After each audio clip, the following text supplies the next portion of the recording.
नमस्कार दोस्तों, आप सभी का स्वागत है आपके अपने YouTube चैनल नवोदय क्लासेस 2020 में। दोस्तों, जैसा कि आपको पता है कि नवोदय विद्यालय की ऑनलाइन फ्री कोचिंग क्लासेस आपको नवोदय क्लासेस 2020 दे रहा है बिल्कुल फ्री में, जिसमें आपको नोट्स, टेस्ट वगैरह सब कुछ मिलते हैं, जो कि आपको डिस्क्रिप्शन में व्हाट्सएप ग्रुप और टेलीग्राम ग्रुप का लिंक मिल जाएगा। वहाँ पर आपको सारा स्टडी मटेरियल मिल जाएगा। तो वहाँ सबसे पहले जाकर आप हमारे साथ ज्वाइन हो जाए, व्हाट्सएप ग्रुप या टेलीग्राम किसी में भी हो जाए, लेकिन सबसे पहले व्हाट्सएप ग्रुप में जरूर हो जाए। ठीक है। अब यहाँ पर देखिएगा, हमारा जो मैथ्स क्लास 6 का मैथ्स चल रहा था। मैथ्स में हमने फ्रैक्शन नंबर देख रहे थे, फ्रैक्शन नंबर यानी कि भिन्न संख्याएं, भिन्न संख्या वाला देख रहे थे। तो भिन्न संख्या में हमने भिन्न संख्या क्या होती है, इसके प्रकार कौन से है, इसकी तुलना क्या होती है। ठीक है, तुलना जैसे बड़ी और छोटी में, इसका आरोही अवरोही सब, मतलब कि सब जितना भी इसमें आता है सब देख लिया था। उसके बाद हम कुछ इसके प्रश्न उत्तर कर रहे थे, जिसका एक पार्ट अपलोड हो चुका है और दूसरा पार्ट अभी चल रहा है। ठीक है, तो दूसरा पार्ट है जिसमें पहले पार्ट में मैंने 6 प्रश्न समझाए थे, जिसमें लास्ट वाला प्रश्न था जिसमें एक बच्चे को दिक्कत थी, उसको समझ में नहीं आया था। तो वापस वही पहले सबसे पहले वही प्रश्न करवाऊंगा, उसके बाद आगे के प्रश्न देखेंगे। तो पहला प्रश्न क्या है, प्रश्न नंबर 6, यदि रमेश अपनी कक्षा के छात्रों के बीच 5 किग्रा यानी कि 5 किलोग्राम मिठाई बांटता है तो प्रत्येक छात्र को 1/6 किग्रा मिठाइयां मिलती है। यानी कि टोटल 5 किलो मिठाई है और प्रत्येक छात्र को, यानी कि जितने भी छात्र हैं, प्रत्येक को 1/6 किग्रा मिठाई मिलती है।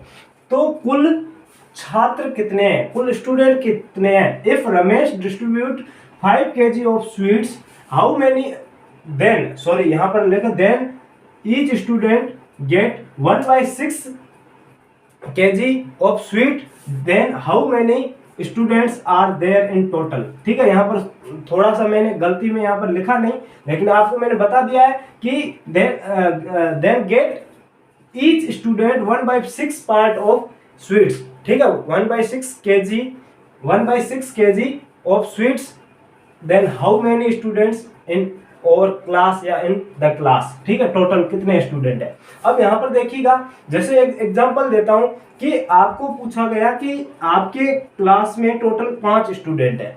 कितने छात्र हैं, 5 छात्र हैं।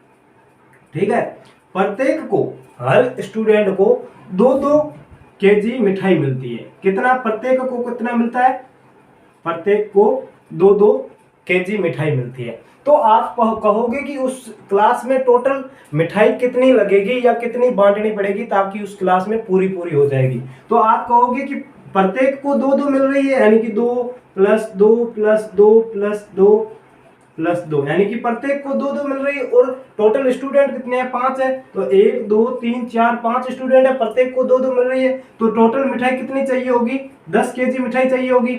ठीक है, 10 kg मिठाई चाहिए होगी। या फिर इन दोनों को गुणा कर सकते हैं, एक टोटल स्टूडेंट कितने हैं, 5 है, और चाहिए कितनी, 2-2 प्रत्येक को मिल रही है। तो टोटल कितनी चाहिए, 10 चाहिए टोटल। अब यहाँ पर देखिएगा, सेम हमें दिया हुआ है, क्या दिया हुआ है कि टोटल मिठाई है वो 5 kg है। टोटल मिठाई कितनी है, 5 kg है। ठीक है, टोटल मिठाई 5 kg बराबर प्रत्येक को कितनी मिल रही है, 1/6 kg मिल रही है। अब आपको पूछा है टोटल प्रत्येक को, मतलब 1/6, प्रत्येक को 1/6 भाग मिल रहा है। ठीक है, अब आपको क्या पूछा है, अब आपको पूछा है कि टोटल छात्र कितने हैं। तो यहाँ पर गुणा, और यहाँ पर छात्र x मान लेते हैं। कितना मान लेते हैं, छात्र x। तो यहाँ पर x छात्र है और प्रत्येक को कितनी मिल रही है, 1/6। तो बराबर कितना होगा, टोटल कितनी है, 5 kg। अब हमें पूछा है कि स्टूडेंट कितने हैं, छात्र कितने हैं। तो यहाँ पर ये गुणा में इधर जाते ही यहाँ पर भाग में हो जाएगा। तो x का मान क्या होगा, x बराबर 5 भाग 1/6। ठीक है, 5 भाग 1/6। अब यहाँ पर देखिएगा, 5 अब भाग के चिन्ह को गुणा में कन्वर्ट करेंगे। जब मैंने आपको बताया था कि जब हम for fundamental operation on fraction number में जब हमने डिवीजन वाला पार्ट किया था, भाग वाला, तब मैंने कहा था कि भाग के चिन्ह को गुणा में बदलने के लिए आपको पीछे वाली जो भिन्न है उसको उल्टा करना पड़ेगा। तो यहाँ पर भाग की जगह हमने गुणा में कन्वर्ट कर लिया। अब यहाँ पर ये भिन्न उल्टी हो जाएगी, तो 1/6 की जगह क्या होगा, 6/1। अब अगर इन दोनों को गुणा करेंगे तो ऊपर वाले को ऊपर वाले से गुणा करेंगे, नीचे वाले को नीचे वाले से गुणा करेंगे तो 30/1 आएगा। तो 30/1 का मतलब कितना होता है, 30। तो टोटल स्टूडेंट कितने हैं, 30 स्टूडेंट है। ठीक है, तो आपको ये पूरा मतलब कि आसानी से समझ में आ गया। बहुत ही मतलब दूसरे तरीके से समझा है। अगर ये भी तरीका समझ में नहीं आता है तो आप वापस से कमेंट कर सकते हैं या हमें बता सकते हैं व्हाट्सएप ग्रुप के जरिए, तो हम आपको मतलब कि अलग तरीके से भी समझा देंगे। ठीक है, अब नेक्स्ट क्वेश्चन, 7वें क्वेश्चन की ओर बढ़ते हैं। तो नेक्स्ट क्वेश्चन है हमारा जो क्वेश्चन नंबर 7 है। क्या कह रहा है कि यदि एक स्तंभ यानी पोल, कोई भी खंबा होता है उसको बोलते हैं, यदि एक स्तंभ या खंबा 3/10 भाग, यानी कि जो खंबा है उसका 3/10 पार्ट कीचड़ में है, 3/5 भाग जल में है तथा शेष 2 मीटर पानी के सतह के ऊपर, यानी कि पानी का जो सतह है उससे ऊपर है। ठीक है, हो तो स्तंभ की लंबाई क्या होगी, यानी कि स्तंभ है उसकी लंबाई क्या होगी। अब यहां पर देखिएगा English medium, if the 3/10 of a pole, यानी कि 3/10 भाग जो कि एक पोल का है, is in mud, 3/5 in is water and remaining 2 metre is above the pole, above the surface of area, surface of water, यानी कि वाटर का जितना सरफेस है उससे ऊपर है, then what will be the length of the pole, यानी कि पोल है उसकी लेंथ क्या होगी, जो खंबा है उसकी लंबाई क्या होगी। तो सबसे पहले एक चित्र की सहायता से समझेंगे कि ये एक खंबा है, हमें पता नहीं है कि कितना है, ये एक खंबा है। ठीक है, ये एक खंबा है। अब हमें क्या कहा गया है कि इसका 3/10 पार्ट है, यानी कि 3/10 हम यहां तक मान लेते हैं। ठीक है, 3/10 पार्ट है, ये कीचड़ में, ये क्या है, कीचड़ में इतना है, ये कीचड़ में कितना है, 3/10 पार्ट, ये कीचड़ में है। कीचड़ से ऊपर पानी आएगा तो यहां आगे क्या कहा, 3/5 भाग है वो पानी में है, 3/5 भाग है वो पानी में, कितना है, 3/5। अब जो ऊपर है, पानी से भी ऊपर है, वो कितना है टोटल, यानी कि ये दिया हुआ है, ये टोटल कितना दिया हुआ है, 2 मीटर है। अब ये हमें यहाँ पर ध्यान रखना है, यहाँ पर पार्ट नहीं दिया हुआ कि कितने पार्ट है, यानी कि कितना पार्ट है ये नहीं दिया हुआ, बल्कि लेंथ दे दी है। कितनी दे दी है कि 2 मीटर लेंथ होगी। यानी कि हम कैसे इसको ज्ञात कर सकते हैं, अगर टोटल हम पोल है उसका लंबाई x मीटर मानते हैं, कितना मानते हैं, x मीटर। अब x का 3/10 भाग कितना होगा, x का 3/10 भाग कितना होगा, 3x/10, कितना होगा, 3x/10। x का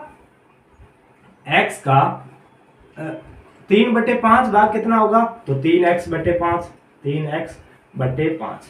अब अगर इन दोनों को जोड़ देते हैं, कितने, इन दोनों को जोड़ देते हैं तो ये वाला और ये वाला, तो 3x/10 प्लस 3x/5, तो दोनों को जोड़ दिया तो लसाअ पे आएगा 10 दोनों का। ठीक है, लसाअ पे आप लिख सकते हो यहाँ पर 10 और 5 का। ठीक है, पहले 2 का भाग देंगे तो यहाँ पर 5 आएगा, 5 में नहीं जाएगा तो 5 का 5 लिखेंगे। ठीक है, उसके बाद 2 3 का नहीं जा रहा, न 2 का जा रहा, उसके बाद सीधा 5 का देंगे, तो यहाँ पर 1 और 1, तो 5 दूनी 10। और यहाँ पर जो भी संख्या लिखेंगे वो अभाज्य संख्या होनी चाहिए, पहले बता रहा हूँ प्राइम नंबर होना चाहिए। तो 2 के बाद 3 आएगा, 3 में 5 का भाग नहीं जा रहा है, 5 में 3 का, अब यहाँ पर सीधा 5 लेंगे, 4 को नहीं लेंगे क्योंकि 4 अभाज्य संख्या नहीं है, प्राइम नंबर नहीं है। अब दोनों का लसाअ पे कितना आएगा, 10 आएगा। 10 में 10 का भाग दे दो, यानी कि इस 10 का टेबल बोलो कि 10 ही आए, तो 10 का टेबल बोलेंगे 10 आएगा एक बार, और 1 को ऊपर वाले से गुणा कर दो तो 3x प्लस, अब 5 का टेबल बोलो कि 10 आए, तो 5 का टेबल 2 बार बोलेंगे तो 10 आ जाएगा। अब 2 को ऊपर 3x से गुणा करो तो 3 दूनी 6x, तो दोनों को जोड़ेंगे तो 9x/10, कितना आ रहा है, 9x/10 आ रहा है। अब यानी कि जो यहां तक पार्ट है वो टोटल कितना है, 9x/10 है, कितना है, 9x/10 है। और ऊपर वाला कितना है हमें नहीं पता है, ऊपर वाला पार्ट कितना है नहीं पता है, लेकिन हमें ये पता है कि ऊपर वाला जितना भी है वो 2 मीटर के बराबर है। तो अगर टोटल जितना x है उसमें से ये वाला पार्ट घटा देंगे तो ये वाला पीछे बच जाएगा। तो यहाँ पर देखो टोटल x है, x में से अगर 9/10 x को घटा देते हैं तो कितना आएगा, दोनों का एलसीएम लेंगे तो दोनों का एलसीएम 10 आएगा, क्योंकि एक तरफ 1 है तो दूसरी वाली जो भी संख्या होगी वो एलसीएम होगा। 1 की टेबल बोलेंगे 10 बार तो मतलब 10 आएगा, तो 10 बार बोलेंगे तो 10 को ऊपर x से गुणा करेंगे तो 10x, माइनस 10 का टेबल 10 बार बोलेंगे 10 आए तो एक बार बोलेंगे और 1 को 9x से गुणा करेंगे तो 9x, 10 में से 9 को घटाएंगे तो 10x में से 9x को घटाएंगे तो x/10, यानी कितना पार्ट है, x/10 पार्ट। कितना पार्ट है, यानी कि ऊपर वाला जितना भी पार्ट है वो कितना है, x/10 पार्ट है। अब x/10 पार्ट के बराबर कितना मीटर है, 2 मीटर है, यानी कि x/10 पार्ट है उसके बराबर उसका मान क्या है, जो उसकी लंबाई क्या है, 2 मीटर है। अब हमें x का मान ज्ञात करना, तो ये भाग में इधर आएगा तो गुणा में, तो यहाँ पर देखिए x/10 बराबर 2, अब ये 10 भाग में इधर आएगा गुणा में, तो x बराबर 2 × 10, ठीक है, तो x बराबर 20, टोटल मीटर है तो 20 मीटर, x का मान कितना आ गया, 20 मीटर आ गया। अब हम ऐसे भी ज्ञात कर सकते हैं टोटल कितना है, तो यहाँ पर देखिएगा टोटल 2 मीटर तो ऊपर है, अब टोटल खंबे की लंबाई कितनी है, 20 मीटर है, तो यहाँ पर देखिए 20 मीटर, ये 20 मीटर, ठीक है, 20 मीटर आ गया। अब पानी में कितना मीटर है, तो पानी में देखो इसका 3x/5 भाग है, तो इसका 3x/5 यहाँ पर देख सकते हो, ये रहा 3x/5। अब यहाँ पर x की जगह 20 रखेंगे तो यहाँ पर देखो 3 × 20/10, तो 0 से 0 कटेगा, 3 दूनी 6, यानी कि 2 मीटर पानी से ऊपर है, 6 मीटर पानी के नीचे, पानी के अंदर है, और नीचे कितना है, 3/10 x है, तो 3 × 20, सॉरी ये कीचड़ का है, 3/10 भाग है ना, ये कीचड़ का है, यानी 6 मीटर है वो कीचड़ में। अब पानी में कितना है, 3/5 भाग है, तो यानी 3 × 20/5, ठीक है, तो 5 चौके 20 और 4 को 3 से गुणा करेंगे तो 12, यानी कि कितना है, पानी के अंदर कितना है, 12 मीटर, कीचड़ में कितना है, 6 मीटर, पानी में 12 मीटर और 2 मीटर ऊपर, टोटल कितना हो गया, 6 और 12 18, 18 और 2 20 मीटर, तो टोटल खंबे की लंबाई कितनी है, 20 मीटर। समझ में आया, बहुत ही इजी क्वेश्चन था, इसमें कोई मतलब की कठिनाई नहीं थी, समझ में आ गया। अब नेक्स्ट क्वेश्चन की ओर चलते हैं, प्रश्न नंबर 8वें की ओर, ठीक है, 8वां प्रश्न देखेंगे। तो अब यहां पर देखते हैं 8वां प्रश्न, यहां पर देखिएगा, तो देखिएगा 8वां प्रश्न है, 8वां हमने कर लिया है, 9वां प्रश्न है, 1 मिनट चेक कर लेता हूं मैं, सॉरी 8वां प्रश्न इससे अगली बार कर लेंगे, ठीक है, ये 9वां प्रश्न है, 9वां मैंने लिख लिया गलती से, कोई नहीं। यहाँ पर देखिए क्या प्रश्न है कि जिस भिन्न में अंश से बड़ा हर हो, यानी जिस भिन्न में अंश से बड़ा हर हो उस भिन्न को क्या कहते हैं। तो ये अगर आपने भिन्न संख्या वाली पहली क्लास देखी हो, बेसिक जो नॉलेज था, वो सामान्य परिचय वाले अगर क्लास देखी हो, तो उसमें मैंने बताया था कि भिन्न क्या होती है, भिन्नों के प्रकार, भिन्नों के मैंने प्रकार 3 प्रकार के बताए थे, उचित भिन्न, अनुचित भिन्न और मिश्र भिन्न। और उचित और अनुचित साधारण भिन्न के अंतर्गत आते हैं, यानी कि भिन्न 2 प्रकार की होती है, साधारण भिन्न और मिश्र भिन्न। साधारण भिन्न के 2 पार्ट है, उचित भिन्न और अनुचित भिन्न, ठीक है। तो आपको पूछा है, यानी कि जिस भिन्न में अंश से बड़ा हर है, यानी कि जिस भिन्न में अंश से बड़ा हर है उसको क्या कहते हैं, 4/7, अंश ये ऊपर वाला होता है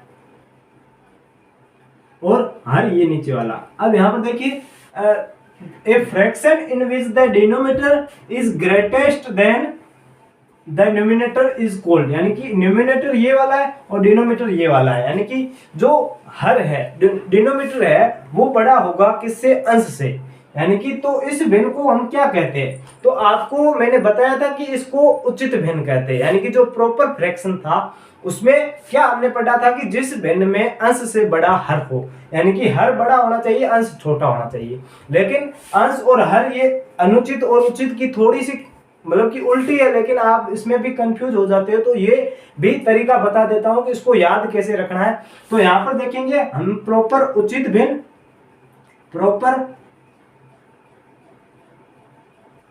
और अनुचित,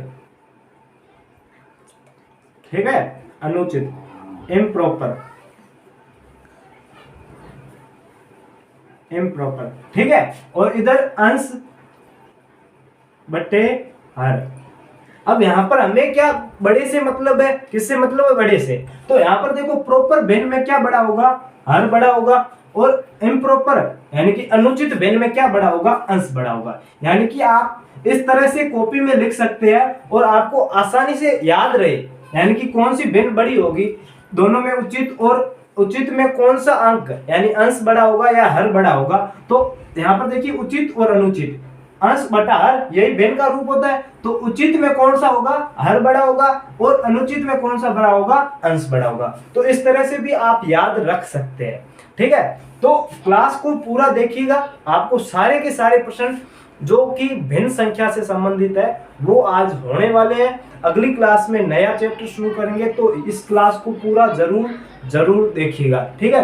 अब जो हमारा क्वेश्चन 8 छूट गया था, पहले उसको करेंगे, उसके बाद 10वें क्वेश्चन को करेंगे। तो 8वें क्वेश्चन में चलते हैं वापस से, फिर से 8वां क्वेश्चन पर आ गए हैं। 8वां प्रश्न क्या कह रहा है, 8वां प्रश्न यहाँ पर देखिएगा कि किसी संख्या, कोई भी एक संख्या है, उस संख्या का, किसी संख्या का 5वां भाग, उस संख्या का 5वां भाग उसके ही उसी संख्या के 9वें भाग से 12 अधिक है, 12 अधिक है, वह कौन सी संख्या होगी। यानी कि हमें जो संख्या कौन सी है वो पूछी, यानी कि जिस संख्या का 5वां भाग उसके 9वें भाग से 12 अधिक है, वो संख्या है कौन सी, ठीक है। The fifth part A number is 12 more than the 9th part of A number, यानी उसी नंबर के 9th पार्ट से 1/5 पार्ट, 5th पार्ट है वो 12 अधिक है।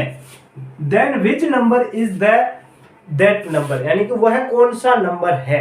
तो यहाँ पर देखिएगा क्या क्या कह रहा है कि 1/5 भाग है, उस संख्या का 1/5 भाग है, वो 1/9 भाग से 1/9 भाग से 12 अधिक है। कितना अधिक है, 12 अधिक है। यानी कि ये संख्या बड़ी है और ये छोटी है, यानी कि ये जितनी भी है उससे, जैसे एग्जांपल लेते हैं, ठीक है, ये अगर 48 है और तो ये कितनी होगी, ये 36 है। क्यों, क्योंकि ये 12 कम है, इससे ये 12 कम है। तो ये 12 अगर हम इन दोनों को घटा देंगे तो भी हमारा आंसर तो 12 ही आएगा, आंसर 12 ही आएगा। यानी कि ये संख्या जितनी है उससे ये 12 कम है, तो इसको इसमें से इस संख्या को घटाएंगे तो आंसर तो 12 ही आएगा। वैसे आपको क्या करना है कि 1/5 है, उसमें से 1/9 को घटाना है। कितने को, 1/9 को घटाना है, ठीक है। यहां पर देखिएगा 1/5 माइनस 1/9 बराबर 12, इनका मान कितना आएगा, 12 आएगा। अब यहाँ पर देखो दोनों का एलसीएम लेंगे, तो दोनों का एलसीएम क्या आएगा, जब मैंने आपको कहा है कि दोनों में से दोनों अभाज्य संख्या हो या दोनों में से एक कोई अभाज्य संख्या हो, तो उन दोनों को मल्टीप्लाई कर दो। यहाँ पर देखो 9 और 5, पहले 3, 2 का भाग दोनों में नहीं जा रहा है, उसके बाद 3 को लेंगे तो इसमें जा रहा है 3, और 3 में 5 का नहीं, 5 में 3 का नहीं जा रहा, तो 5 का 5 लिखेंगे। वापस से 3, इसमें एक बार चला जाएगा, इसमें नहीं जाएगा तो वापस लिख देंगे। अब 3 का भी नहीं जा रहा है, तो 3 से बड़ी अभाज्य कौन सी है, 5 है, तो 5 यहाँ पर 1 और 1, तो 3 या 9, 9 इंटू 5 करेंगे तो 45 आएगा। तो दोनों का एलसीएम कितना आ रहा है, 45 आ रहा है। अब 5 का पहाड़ा टेबल बोलो ताकि 45 आए, तो 9 बार बोलेंगे, तो 9 को ऊपर वाले 1 से गुणा करेंगे तो 9, फिर माइनस का चिन्ह है तो माइनस, फिर 9 का टेबल बोलो कि 45 आए, ठीक है। तो 5 बार बोलेंगे तो 5 को ऊपर वाले 1 से गुणा करेंगे तो 5 ही आएगा, ठीक है। तो 9 में से 5 को घटाएंगे तो क्या आएगा, 4/45, कितना आएगा, 4/45 बराबर 12। यानी कि जो संख्या है उस संख्या का 4/45 भाग है वो 12 के बराबर है। कितने के बराबर है, 12 का। यानी कि वो संख्या x है, उसका 4/45 भाग है, वो कितने के बराबर है, 12 के बराबर है। अब यहाँ पर देखो ये गुणा में उधर जाते ही भाग में हो जाएगी, तो यहाँ पर x बराबर 12 भाग 4/45 कितना हो जाएगा, 4/45। तो यहाँ पर देखिएगा ये भाग का चिन्ह है, किसका चिन्ह है, भाग का चिन्ह है। इसको गुणा में बदलेंगे तो ये पीछे वाली जो फ्रैक्शन है, भिन्न है, वो उल्टी हो जाएगी। ये हर बार मैं बताता हूँ। तो यहाँ पर देखिए 12 इंटू 45/4, कितना आ जाएगा 45/4, क्योंकि उल्टी कर दी है, ठीक है, रिवर्स में कर दी है, ठीक है। तो यहाँ पर देखो 4 एकम 4, 4 तिया 12, कितना 4 एकम 4, 4 तिया 12। अब ऊपर क्या है 45 और 3 है, 45 को 3 से गुणा करेंगे तो 5 तिया 15, आंसर 1, ठीक है, 4 तिया 12, 12 और 13, यानी कि कितना आ रहा है 135 आ रहा है। वो संख्या कौन सी है 135 है। अब यहाँ पर देखिए 135 का 1/5 बार कितना होगा, तो 135 इंटू 1/5, इसको काटेंगे तो 5 दूनी 10, 3 बचेगा, 5 7 35, यानी कि ये संख्या कौन सी है 27 है। पहली संख्या कौन सी है 27 है। और 1/135 का 1/9 भाग कितना होगा, तो 9 को काटेंगे तो 9 एकम 9, फिर पीछे कितना बचेगा 4 बचेगा, 9 5 45, यानी कितना आ रहा 15। तो ये संख्या 15 हो जाएगी और ये 27, तो 27 में से अगर 15 को घटाएंगे तो हमारा आंसर क्या आएगा 12। तो वो संख्या कौन सी है 135 है। और कैसे आई ये मैंने अभी आपको बता दिया है। तो इसमें कोई दिक्कत है तो आप कमेंट करके बता सकते हो, या फिर जो भी व्हाट्सएप में ग्रुप में जुड़े हुए उन वो भी आप मैसेज करके बता सकते हो। तो अब जो 8वां प्रश्न हो गया, 9वां प्रश्न इससे पहले हो गया था, अब 10वां प्रश्न की ओर बढ़ते हैं। 10वां प्रश्न देखिए, 10वां प्रश्न क्या कह रहा है। 10वां प्रश्न कह रहा है कि 2 सही 1/3, 2 सही 1/3 गुणा 2 सही 1/7 इंटू 1/5 किसके बराबर है, ठीक है। व्हाट इज इक्वल टू, यानी कि ये अगर मैंने रिक्त स्थान रखा है तो इसकी जगह यही है, सेम, वापस से नहीं लिखा है, सेम यही है। व्हाट इज 2 सही 1/3 इंटू 2 सही 1/7 इंटू 1/5 इक्वल टू किसके बराबर है। तो इस क्वेश्चन को कैसे करेंगे, जो मिक्स्ड फ्रैक्शन यानी मिश्र भिन्न होती है उसको सबसे पहले सिंपल फ्रैक्शन यानी कि साधारण भिन्न में बदलना पड़ता है। तो उसको कैसे बदलेंगे, यहाँ पर देखिए 2 सही 1/3, 2 सही 1/3 इंटू 2 सही 1/7 इंटू 1/15। अब यहाँ पर देखिए कि ये तो पहले से सिंपल फ्रैक्शन है ही, अब ये दोनों सिंपल फ्रैक्शन नहीं है, तो पहले इसको सिंपल फ्रैक्शन में कन्वर्ट करेंगे। कैसे करेंगे, इसको नीचे वाले को और उसको दोनों को गुणा करेंगे, जितना भी आएगा उसमें ऊपर वाला ऐड कर देंगे, यानी कि जितना भी आएगा उसमें ऊपर वाला ऐड कर देंगे और नीचे बट्टे में यही रखेंगे। तो 3 को 2 से गुणा करेंगे तो 6 आएगा, तो 6 में 1 को जोड़ेंगे तो 7/3, कितना आएगा 7/3 आ रहा है। ये हमारी फ्रैक्शन बन गई सिंपल फ्रैक्शन। अब ऐसे वैसे इसको गुणा करेंगे, 7 दूनी 14, 14 और 1 15/7 गुणा 1/15, ठीक है। तो ये हमारा सिंपल फ्रैक्शन में कन्वर्ट हो गया।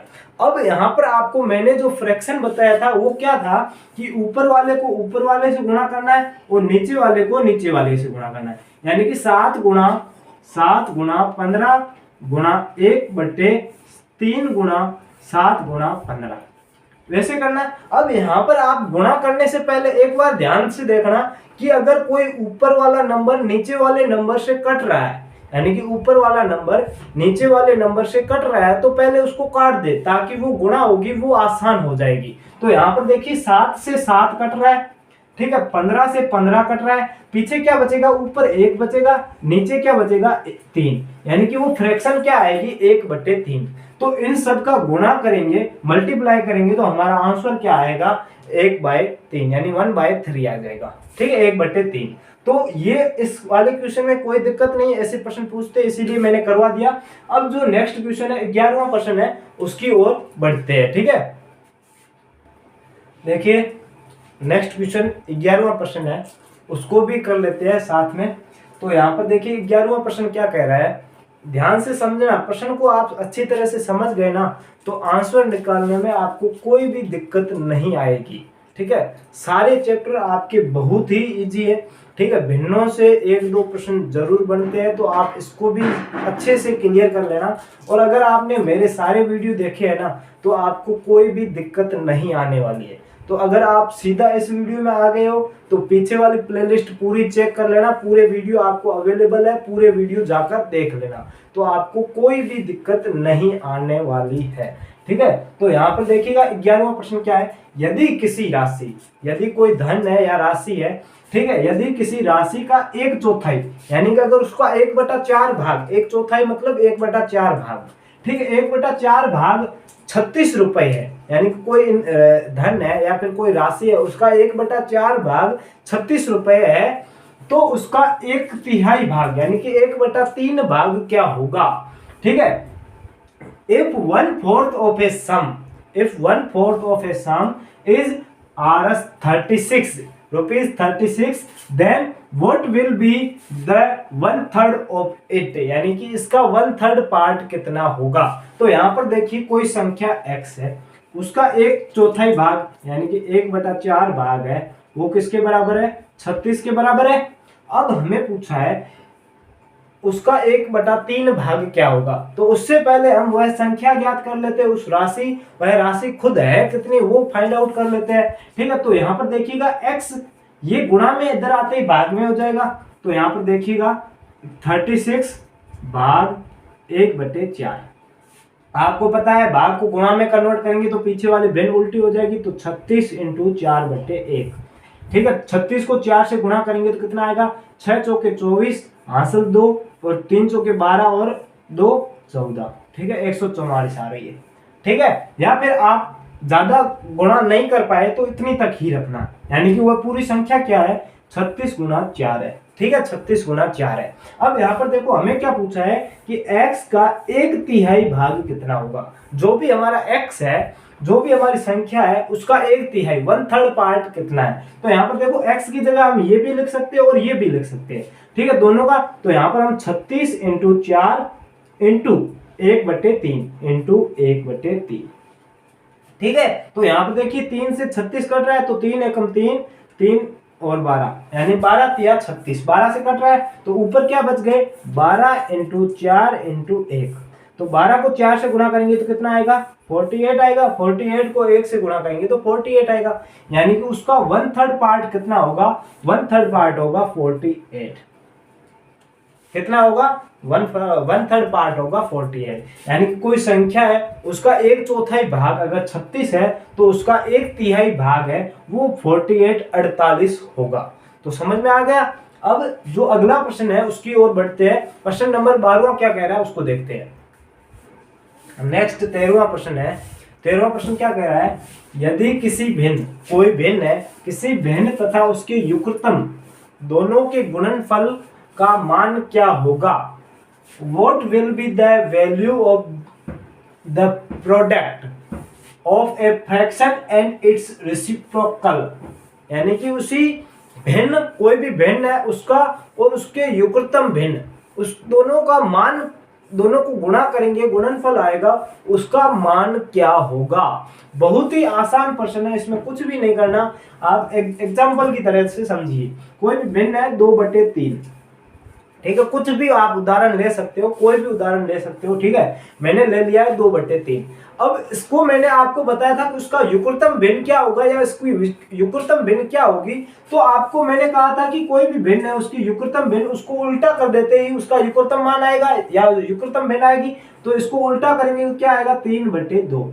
अब आपको क्या पूछा है कि दोनों को गुणा करेंगे तो उसका मान क्या आएगा। अब यहाँ पर देखिए 2/3 और 3/2 को गुणा करेंगे तो 3 से 3 कटेगा, 2 से 2 कटेगा, पीछे 1 बचेगा, यानी कि उसका मान क्या आएगा, 1 ही आएगा। अब आप एग्जांपल भले कोई सा भी लो, 11/13, तो इसका क्या होगा, 13/11, दोनों से दोनों कट जाएंगे, 13 से 13, 11 से 11, मान हमेशा 1 आएगा। कोई भी भिन्न और उसका युग्मतम होगा उसका मान सदैव 1 होता है, वो मैंने आपको ये एग्जाम्पल के थ्रू बता दिया। ठीक है, अब जो 14वां प्रश्न है उसकी ओर चलते हैं। ठीक है बच्चों, जो 14वां प्रश्न है हमारा, ठीक है, वो क्या कह रहा है उसको देख लेते हैं। ठीक है, 14वां प्रश्न कह रहा है कि कोई गांव है, किसी गांव की जनसंख्या का 1/3 भाग यानी कि 1/3 भाग अनपढ़ है, यानी कि वहां पर लोग पढ़े लिखे नहीं है, यानी कि कोई गांव है वहां पर 1/3 भाग लोग है वो पढ़े लिखे नहीं है, अनपढ़ है, तथा अनपढ़ों की संख्या 1106 है। तो शिक्षितों की संख्या क्या है, यानी कि वहां पर पढ़े लिखे हैं उनकी संख्या क्या है। अब यहाँ पर देखिएगा कोई भी संख्या हम x मान लेते हैं। ठीक है, टोटल गांव की जनसंख्या उसको x मान लेते हैं। x का 1/3 भाग जो कि अनपढ़ है और उनकी संख्या हमें दे दी है 1106। ठीक है, 1/3 of the population of a village is illiterate and the number of the illiterate is 11,006, then what will be the number of educated, यानी कि वहां पर लोग जो शिक्षित है, एजुकेटेड है, उनकी संख्या क्या है। तो यहाँ पर देखिए मैंने अभी आपको बताया टोटल हम जो पॉपुलेशन है उसको x मान लेते हैं, ठीक है, x मान लिया। वहां पर x का 1/3 भाग जो कि अनपढ़ है, तो x का 1/3 भाग किसके बराबर है, 1106 के बराबर है। तो हम यहाँ से x की वैल्यू निकाल सकते हैं, x का मान निकाल सकते हैं। तो यहाँ पर x बराबर 1106 भाग 1/3, तो इसका क्या होगा 1106 इंटू 3/1। तो यहाँ पर क्या होगा, इनको गुणा करेंगे तो 6 × 18, ठीक है। यहाँ पर मैंने सीधा 18 क्यों लिखा है, क्योंकि यहाँ पर 0 है, तो आगे असल आएगी वो भी यहाँ पर काउंट हो जाएगी। 11 को 3 को 1 से करेंगे 3 और 3 को 1 से करेंगे तो 3, यानी कि 3318 है वो मान आ गया, ठीक है। अब हमें पूछा है कि वहां के जो शिक्षित लोग हैं उनकी संख्या क्या है। तो यहाँ पर देखो, यहाँ पर टोटल जनसंख्या इतनी है, टोटल पॉपुलेशन कितनी है, टोटल है कुल जो जनसंख्या है कुल कितनी है 3318 है, जिसमें अनपढ़ कितने हैं, अनपढ़ है हमारे 1106, ठीक है। तो जितनी भी जनसंख्या उनमें से अनपढ़ को घटा देंगे तो हमारे जो पढ़े लिखे हैं, एजुकेटेड है, वो लोग आ जाएंगे। तो इनको दोनों को घटा लेंगे तो 2, यहाँ पर 1, यहाँ पर 2 और 2, यानी कि 2212 लोग हैं। जो 2212 लोग हैं वो शिक्षित है, एजुकेटेड है, ठीक है। आप इसको इस प्रकार से भी कर सकते हैं, ठीक है। या फिर इसका जो यहाँ पर 1/3 भाग आ गया तो पीछे 2/3 भाग है वो एजुकेटेड बच जाएगा। तो इसका 3318 का 2/3 भाग, यानी कि 3318 इंटू 2/3 भी करोगे आप तो भी आपका आंसर कितना आएगा, 2212 आंसर आएगा। तो इस क्वेश्चन का आंसर आपको समझ में आ गया, यानी कि जो हमें पहले दिया हुआ है उसको लिख लो, उसके बाद टोटल पॉपुलेशन ज्ञात करो, x का मान ज्ञात करो, तो x का मान ये आ रहा है। अब यहाँ पर टोटल पॉपुलेशन कुल जनसंख्या इतनी है, तो उसमें से अनपढ़ को घटा देंगे। अनपढ़ हमें दिया हुआ है, क्वेश्चन में अनपढ़ दिया हुआ है, अनपढ़ को घटा देंगे तो पीछे शिक्षित लोग ही बचेंगे। तो हमारा इस क्वेश्चन का आंसर क्या आएगा, 222। लेकिन आपको पहले बता दूं, आपको ऑप्शन में ये भी मिलेगा और 2 ऑप्शन और भी मिलेंगे। तो आप यहाँ पर आधा करते ही ऑप्शन को टिक मत लगा देना, क्योंकि ये कुल जनसंख्या है, न कि शिक्षित लोगों की संख्या है, ठीक है। तो यहाँ पर ध्यान रखना, पहले पूरा प्रश्न सोल्व करना, उसके बाद ही आपको जो ऑप्शन है उसको टिक लगाना। प्रश्न में सबसे पहले आपको क्या दिया हुआ वो लिख लेना और क्या पूछा है, ये दोनों चीजें लिखना जरूरी है, ठीक है। तो अब लास्ट क्वेश्चन है उसको देखते हैं बच्चों। आज का लास्ट प्रश्न 15वां प्रश्न है। तो यहाँ पर प्रश्न क्या कह रहा है, प्रश्न कह रहा है कि एक संख्या है, उसका 1/7 भाग उसके 1/11 भाग से 120 अधिक है। यानी कि कोई एक संख्या उसका 1/7 भाग है, वो उसके 1/11 भाग से 120 अधिक है, तो वह संख्या क्या होगी। 1/7 part of a number is 120 more than 1/11 part of a number, then what will be that number, वह संख्या क्या होगी। तो सबसे पहले तो मैं आपको बता देता हूं कि हमने जो क्वेश्चन, आपको 8वां प्रश्न याद हो, ठीक है, 8वां प्रश्न यही प्रश्न था, मतलब कि इसके सेम था। वो प्रश्न क्या था मैं आपको बता देता हूं कि वो प्रश्न क्या था कि किसी संख्या का 5वां भाग उसके 9वें भाग से 12 अधिक है, तो वह संख्या कौन सी है। वहां पर 5वां और 9वां भाग दिया था, यहाँ पर 1/7 और 1/11 भाग, वहां पर 1/5 और 1/9 भाग दिया था, यहाँ पर 1/7 और 1/11 भाग दिया है, और वहां पर 12 अधिक था, यहाँ पर 120 अधिक है। और प्रश्न में कुछ भी नहीं करना है, इसलिए वो प्रश्न अगर आपने समझ लिया तो इस प्रश्न को आप आसानी से कर पाएंगे। इसीलिए ये क्वेश्चन आपका होमवर्क क्वेश्चन है, ठीक है, जो आप इसका आंसर लिखकर हमें कमेंट करेंगे। और अगर ये वीडियो पूरा अगर आपको अच्छा लगा है तो लाइक करें, अगर अच्छा नहीं लगा है तो डिसलाइक भी कर सकते हैं, कोई दिक्कत नहीं है, ठीक है। तो आप अपना कमेंट करके ये आंसर जरूर बता देना कि आपका आंसर क्या आया है। तो इस क्वेश्चन का मैं आंसर चेक करूंगा किन किन बच्चों ने आंसर दिया है या नहीं दिया है।